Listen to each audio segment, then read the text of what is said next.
The pros and cons of working DoorDash. Now, I say DoorDash and I use that as an example because many of you might have watched some of my old content. My channel was Pedro DoorDash Santiago. My most watched long form video on YouTube is a tips and tricks how to do DoorDash. And it was made, oh God, almost 4 years ago. And many people still watch that, new drivers. So I'm making an update video because DoorDash has changed. I no longer do it. And I want to give you guys some updated information and analysis for you new drivers or people thinking about coming to this line of work, that app specifically, to earn money. Welcome back to Mr.BetonYou. So if you give me just a couple minutes of your time, I think this might be helpful for some of you, especially new people. And all you OGs out there, leave a comment and let me know what your experience are. Are you still working the app? And or what new apps did you go to that you found more plentiful to reach your goals? Now, disclaimer. DoorDash is and can be, for many people, a good way to make money. Full-time, part-time, it will all be depending on your market, depending on your goals, depending on your hustle, how much are you working. People will have a vast array of experiences with the app. However, when I made that video years ago, and even some of the content I was making, we'll say a year and a half, 2 years ago, the app has completely changed. There's tiers, there's programs. Right now, somebody sent me something. Shout out to Sam. This yesterday. Talking about now with the platinum status, you could basically get a pass to keep your platinum status. It's like platinum status on layaway to where you can keep it. It's just another way, in my opinion, for them to manipulate you into continuing wanting to see some perceived benefit so you will stay busy.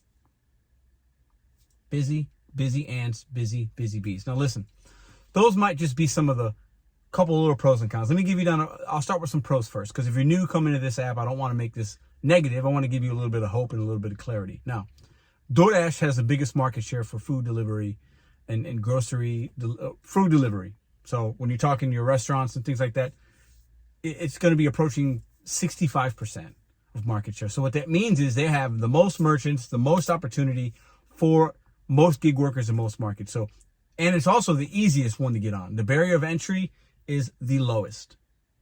Low. Because even with Uber, you got to update like your car information and like your insurance and other various things. You don't need to do any of that really with DoorDash at all. If you got a Pulse, you can do it. If you got a moped, a scooter, they even talk about walking. You don't even need a car. You can walk, you could rent. They make it very easy for you to come on an app. So a lot of people need that ease, maybe at certain points in their life, and they just need to make $100. They need to make $50. They need to do a full time. They need to make $200. Whatever that number is for you will be personalized and market dependent. But they make it easy for a reason. And easy situationally can be good, but it doesn't usually last long because so many people come onto the app.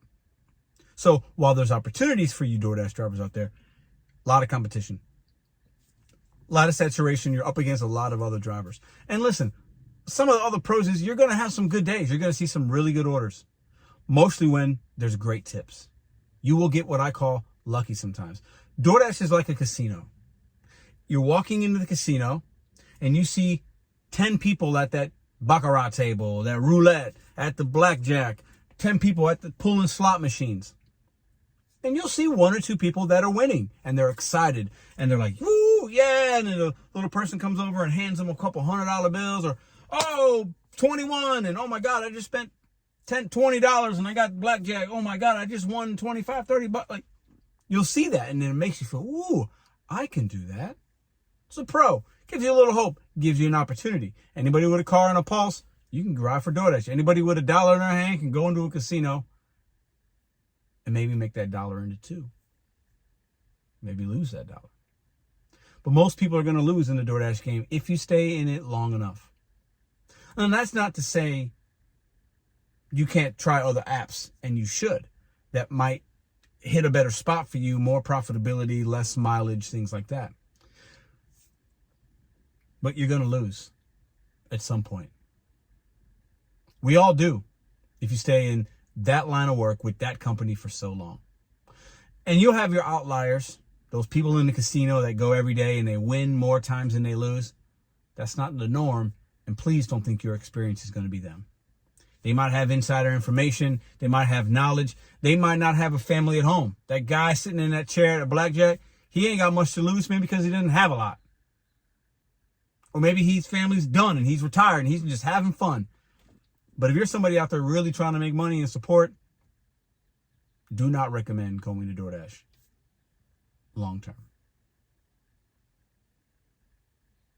You're not going to make it. I say that, and I'm sprinkling a few more pros here, okay? The app is easy to use. It's very easy to use. It's dummy proof.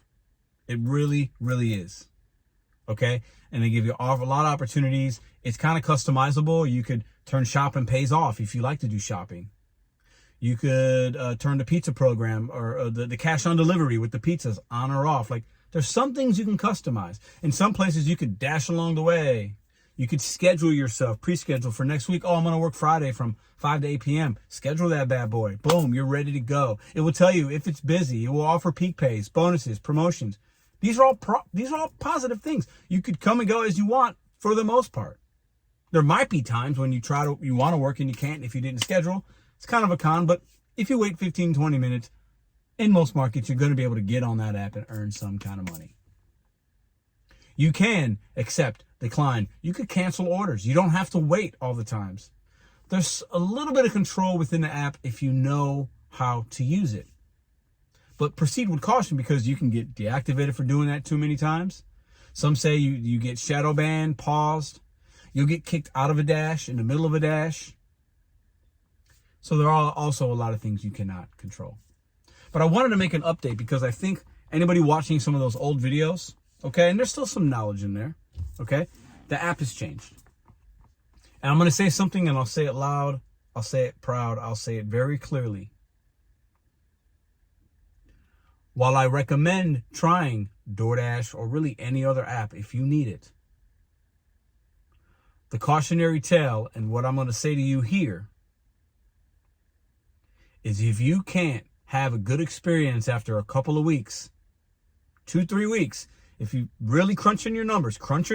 How much am I spending on gas? What's the depreciation value of my vehicle? How is my vehicle? If you have a great week and make $1,500, but you drove 2,000 miles that week to do it or whatever it is, and then your car starts acting up, you didn't make $1,500 because you probably used $200, $300, $400 in gas or whatever, and you might have a big car repair coming. So if you don't see that it's good in a couple of weeks, stop. Because it probably won't get much better. Incrementally, will you be able to make a little bit more per hour? Can watching some of my videos and other really good content creators videos, hey, I'm making 15 an hour, now I'm making 18 or 20 because I'm doing this, or I'm making $20 an hour on average, now I'm making 22, sure. But that $2, $3 difference, that's going straight to your profits, but you will have major car repairs at some point and work in most of these apps. But with DoorDash, you're going to be really busy and you're going to drive a lot more. Whereas there are other apps, maybe you do a little bit less work, meaning you're servicing less customers, you're driving less, and the money's the same. You want to steer towards those apps if you can find them in your marketplace. I do not recommend being a new DoorDash driver in 2025 if you can't have profitability after 2, 3, maybe into your 4th week. If the experience isn't good, if you don't like it, if you're not seeing money, if you're spending more in gas than you like, if you find that the app is taking you all over the place and you're spending more time in your car than you anticipated, stop, delete the app, and try something better that might be more beneficial for you in your marketplace. DoorDash is not what it was 4 years ago. DoorDash is not the app it was 4 years ago. Their stock prices are up. Their merchant acquisition and the amount of merchants they can have as opportunities for the consumers is up. They're running this like a business now. They're in a different phase of their company than they were years ago. And a lot of DoorDash drivers benefited from that growth. But right now, they're paying drivers less and wanting you to do more with these programs. Proceed with caution. Just an update. I hope you got something from this video. I've tried to sprinkle in some pros and some cons. Make it your own, though. Because I'm in St. Louis, okay? And my market can be very different than yours. My life and my goals and what I need to make can be very different than yours. So I'll end with this. DoorDash can be positive for many people, but you have to ask yourself after just a few weeks, you'll learn it quickly because it's very easy. Am I making what I want? And if the answer is no, stop, because it will get worse over time, especially if that's your only app. If you fold it in and you're just adding it into your arsenal, your tool belt, and you've got other apps and catering and shopping, and you got Spark, and maybe your Uber rideshare driver as well, or maybe you're doing this, and you add it in here and there as you're just doing some things, that's actually could be really good for you. But if it's your primary and you can't make it work after week 3, I need you to delete the app and keep it pushing, because it won't get better. At least that's my opinion. You guys let me know, what did I miss? Tell me about your experience. Are you still working it? Are you not working it? What are you seeing? And what do you think is going to happen the rest of the year as consumer spending power is not going to go up? The dollar is a little weak right now for many Americans, and they're not spending as much on certain things. So will that impact you in this economy of gig economy or not? But I'll tell you what, there are a lot of other apps you can try. DoorDash is king for the many people. But do you want to be like most and earn just a little bit of the pie? Or do you want to escape out of that and earn more? Do your research in your marketplace, and don't think DoorDash is your only option.